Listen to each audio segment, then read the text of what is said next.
Olá, este é o canal FEB, Fale, Escreva Bem, Redação e Expressividade. Nós estamos agora na dica 125. Estamos dando continuidade ao trabalho de análise textual de abaixo-assinados, desta feita da cidade de Maceió contra a empresa Braskem. Acompanhe.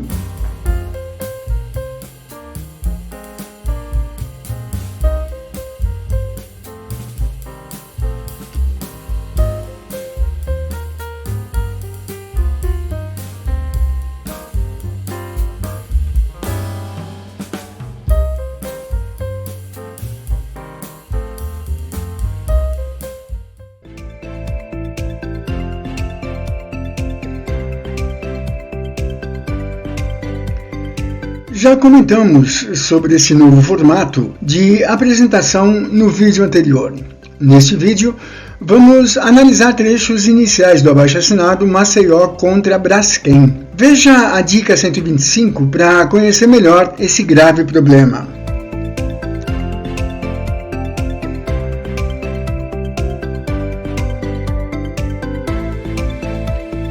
Você já sabe o que são pleonasmos, sequência de termos que transmitem a mesma ideia. Boa parte deles é reconhecível facilmente, como os clássicos subir para cima e descer para baixo. Contudo, muitos outros se ocultam na necessidade de se fortalecer, intensificar uma imagem. Ouça e leia este trecho de matéria. A novela Travessia não é a primeira trama da Globo que Ana Lúcia Torre e Cássia Kiss contracenam juntas. Elas que já posaram abraçadas para a divulgação de Amor Eterno Amor, 2012, em que viviam irmãs, hoje se encontram em lados opostos, pelo menos no que diz respeito a posicionamento político. O verbo contracenar é intransitivo quando for sinônimo de atuar, trabalhar numa cena. Contracenou em várias peças, contracenou em vários filmes. Quando significa encenar com um colega ou alguém, é transitivo indireto. É o caso do trecho que informa que as atrizes já trabalharam juntas. Nesse caso, se ambas contracenaram, só pode ser juntas. Não conseguiriam contracenar separadas, uma em uma cena e outra em outra. Para completar os equívocos do trecho, há também problemas de regência verbal. Quando se contracena em algum lugar. Portanto, a omissão da preposição em é equívoco. Deveria ser, não é a primeira trama da Globo em que contracenam. Mas há acertos também e se referem à colocação pronominal e crase. A palavra hoje tem função de advérbio, o que acaba traindo o pronome para antes do verbo. Se encontram. Ou seja, a grafia, a colocação pronominal está perfeita. Já em relação à crase, respeito é regido por preposição, mas o termo seguinte é masculino, portanto, a ausência de crase está certíssima. Este outro trecho traz também um pleonasmo não aparente. A palavra alternativa carrega o sentido de outra. Afinal, não havendo alternativa, a saída, a escolha, o caminho, enfim, é apenas um. Portanto, não há outro ou outra.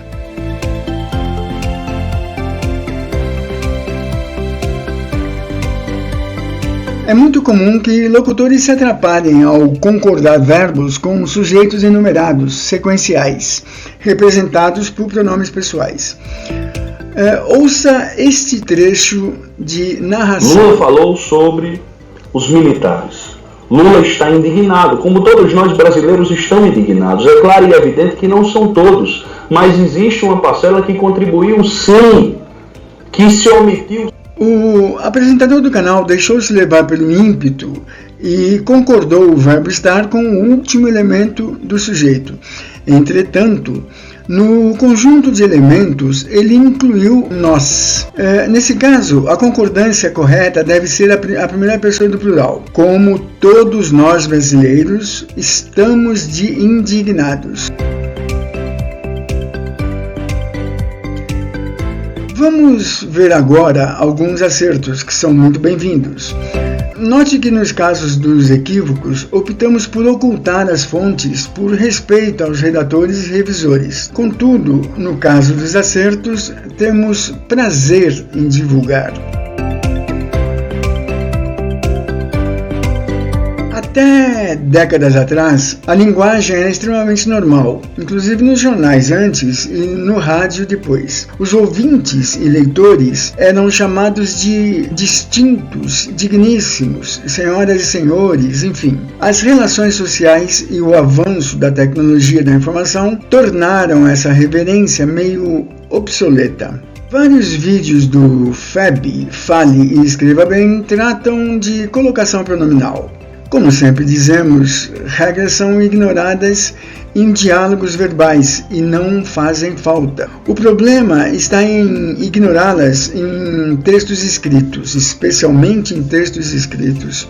Em nossos vídeos falamos apenas de próclise, que é a colocação do pronome antes do verbo, e ênclise, que é a colocação do pronome posteriormente ao verbo. Nunca falamos de mesóclise, porque esse formato é usado somente em textos e falas muito formais, praticamente somente na literatura. Ouça e leia esta postagem do professor titular da Universidade Federal da Bahia, Wilson Gomes. Se foi ou não golpe, se em sentido literal ou analógico, é controvérsia para séculos, mas que foi um impeachment malandro, com trairagem total e consequências desastrosas, não há dúvida. 2. Temer defende sua herança, mas se acreditasse mesmo em seu legado, ter-se-ia candidato em 2018. Ficamos surpresos com a aplicação da mesóclise. Ter-se-ia. Trata-se de inclusão de um pronome pessoal oblíquo entre a raiz e a desinência dos verbos. Esse formato de expressão, que está associado a estilos redacionais, só pode ser usado nos tempos futuros do modo indicativo.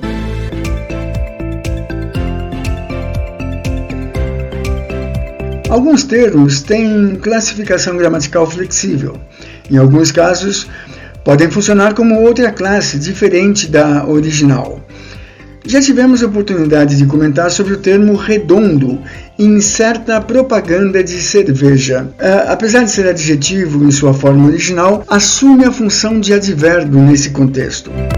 Este vídeo está no canal Clayson no YouTube. Aliás, sugerimos que se inscrevam nele, o link está na descrição deste vídeo. O jornalista produz análises políticas situacionais de primeira linha, capazes de fazer seu público perceber a realidade sob outros ângulos. Vale a pena. Quando se diz aqui perceber a realidade sob outros ângulos, nós não estamos querendo dizer formatar a sua opinião, induzir a sua opinião, construir a sua opinião, mas oferecer mecanismos factuais para que você próprio produza, conduza, induza, gere a sua opinião sobre determinadas situações. E como se sabe, política é uma atividade humana extremamente importante na vida da sociedade. Aliás, é a única atividade humana em que a minha opinião interfere na sua vida e a sua opinião interfere na minha vida. Participe do canal Clayson, é realmente muito bom. Neste vídeo a seguir, ele está fazendo uma crítica à postura da deputada Carla Zambelli. Ouça. Ela já demonstrou que já não estava nem aí com nada e que ela estava certa e que ela tinha que descumprir realmente as leis. Olha essa entrevista. Se eu não puder me defender, a gente está em que país? Mas essa lei então do TSE para a senhora não é lei? Não é lei, não. Não é uma lei, então. Deixa eu dizer, eu sou legisladora. Então, não teve uma resolução, a resolução é ilegal e ordens ilegais não se cumprem. Então, conscientemente, a senhora estava ignorando essa resolução, é isso? Conscientemente estava ignorando a resolução e continuarei ignorando a resolução do senhor Alexandre de Moraes. Descumprindo por uma interpretação pessoal dela, porque ela interpretou a lei errado, e aí por interpretar errado, ela tenta descumprir a lei. É a coisa assim mais bizarra. E foi a partir dali que as coisas começaram a escalar. A palavra errado está reclassificada nesse contexto. Deixa de ser adjetivo e se torna advérbio. Clayson aplicou o estilo redacional pessoal e admirável. Muito bom. comentamos no início deste vídeo sobre esse novo formato de apresentação. Neste vídeo, vamos analisar trechos iniciais do abaixo-assinado Maceió versus Braskem. O segundo ou terceiro parágrafo do abaixo-assinado da população de Maceió contra a Braskem. Há alguns poucos equívocos, mas estamos aqui com a mais bela das intenções: colaborar com o abaixo-assinado, colaborar para que as pessoas se expressem melhor. E o que dizer às famílias enlutadas de mais de uma dezena de pessoas que, desesperadas pelo descaso e abandono da empresa, foram levados ao ato extremo do suicídio? E para centenas de cidadãos e cidadãs que viram suas vidas, de repente, serem afetadas por traumas psicológicos até hoje prevalecentes? A angústia dos maceioenses é real, concreta, doída e solitária, abandonados que fomos pelas autoridades. Todas. Este é o terceiro trecho do abaixo-assinado analisado. O verbo dizer é transitivo direto ou indireto em determinadas orações. Quando é indireto, requer preposição, que pode ser a. Há casos em que pode apresentar as duas transitividades na mesma oração. É o caso da primeira oração mostrada aqui. Seu complemento indireto, famílias enlutadas, acompanha-se do artigo as famílias enlutadas. Nesse caso, o redator craseou o artigo com a preposição de maneira corretíssima. Elipses são estratégias oracionais que embelezam, que tornam o texto mais formal. Observe este trecho. O redator ocultou o gerúndio do verbo ser e usou vírgula para quebrar o ritmo da leitura, para destacar uma mensagem importante. Uma dezena de pessoas que se desesperaram pelo descaso e foram levadas ao suicídio. A elipse do verbo está muito bem aplicada. Em relação ao trecho abandono da empresa, há pequeno entrave de expressividade. Ele produz certa dualidade, porque se pode entender que a empresa foi abandonada e não a população de Maceió. O ideal seria pelo descaso da empresa e pelo abandono com que trata a tragédia. Nós mencionamos no trecho anterior deste vídeo elipse de verbos, né? No último período deste parágrafo, há uma elipse. A angústia dos maceioenses é real, concreta, doída e solitária, de tão abandonados que fomos pelas autoridades. O de tão está elipsada, está oculta. Mas note que a vírgula fez com que não sentíssemos falta. Um outro caso interessante é a inclusão do narrador, da narradora no caso, no contexto do abaixo-assinado, a partir única e tão somente do uso de uma flexão verbal. Porque ela poderia ter dito: a angústia dos maceioenses é real, concreta, doída e solitária, abandonados que foram pelas autoridades. Mas no contexto, o ideal mesmo é que ela tornasse a causa pessoal, mesmo sendo uma narradora, até mesmo profissional. Essa maneira de construir orações toca nas questões psicológicas e mnemônicas de quem lê. Fantástico! Nesses primeiros trechos, a importância e urgência do abaixo-assinado são mostradas claramente. É importante que toda a sociedade se mobilize, assim como se mobiliza em casos de tragédias naturais. Casos como o denunciado aqui são difíceis de divulgar porque há muitos interesses no meio da coisa toda. Nós do curso FEB estamos colaborando para que a penúria da população de Maceió diminua o máximo possível. Então é isso. Estamos extremamente satisfeitos com a produtividade do nosso canal. O respaldo dos nossos seguidores, dos participantes do curso, inclusive, está sendo realmente muito interessante. Eu sugiro que vocês deixem dicas na área de comentário abaixo, dúvidas, críticas, enfim, para que o nosso trabalho se transforme naquilo a que ele realmente pretende, ser mais um elo entre a boa comunicação e a sociedade. Você acompanhou a dica 126 do canal FEB. Fale e escreva bem, redação e expressividade. Obrigado por estar até este momento conosco.